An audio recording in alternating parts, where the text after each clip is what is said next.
Budol ang isang estudyanteng nagbenta ng kanyang gadget online pero hindi binayaran. Ang modus ng suspect, magpanggap na buyer at delivery rider. Nasa frontline ng balitang yan, si Nina Ong Pauco.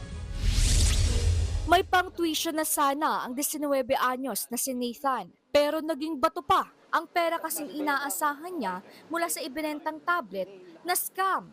Noong January 22, nagbenta si Nathan ng gadget sa Facebook Marketplace. 18,000 pesos ang halaga ng tablet. Isang Emma Rose Ignacio ang nag-message sa kanya na interesado raw na bilhin ang tablet. Nang magkasundo, ipinadala ng buyer ang detalye ng rider na umano'y pipick up. Sa CCTV, makikita ang pagdating ng rider sa bahay ni Nathan. Dito na tumindi ang pangmomodus. Chinat ng buyer si Nathan at tila nagpapa-victim. Sabi ng buyer, minsan na siyang na-scam kaya kung pwede, ibigay na muna ang gadget sa rider. Sa kanya itatransfer kay Nathan ang 18,000 pesos niyang bayad.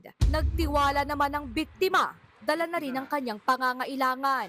Pero nung naibigay na namin, iniintay na lang namin yung payment. Pero ang sabi ni Emma Rose Ignacio is, paandarin muna yung rider.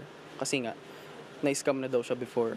Nang walang dumating na pera kay Nathan, nagsumbong na siya sa barangay. Pero hindi na matunton ang nagpakilalang si Emma Rose Ignacio. Binlock na rin siya sa social media, pero nadiskubreng ang buyer at ang rider na nakaharap ni Nathan ay iisang tao lang pala.